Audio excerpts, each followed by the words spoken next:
Заврши пописот на штраковите во Македонија, а со тоа и во општината Чешиново-Блешево, кој беше спроведен од страна на Македонското еколошко друштво и околу 20 волонтери кои активно беа вклучени во пребројувањето. Пописот започна со реализација од почетокот на пролетта, односно со самото доаѓање на птиците, и траеше се до крајот на јули.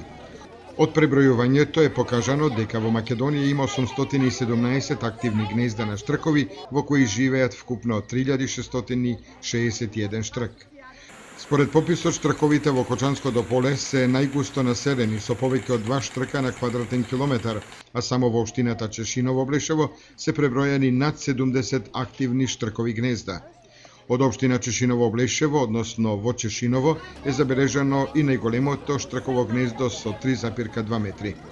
Последен пат ваков вид на попис на штрковите во Македонија бил спроведен во 1958 година, кога биле преброени 1132 штркови гнезда. Инаку општината Чешиново-Блешево како дел од мрежата Европско село на штркот презема активни мерки за заштита на белиот штрк. Во пресрет на доаѓањето на првите штркови во соработка со ЕВН се правеше дислокација на гнездата кои што прават проблеми на електричната инсталација. Се става платформи на соседните електрични столбови и на тој начин се спречуваше угинувањето на штрковите од струјни удари, а исто така ќе се избегнат и поголеми штети во електричната инсталација. Со нацртаните штркови над зидовите во паркот во Чешиново-Блешево и во зимскиот период ќе се чува впечатокот на селото за штркот.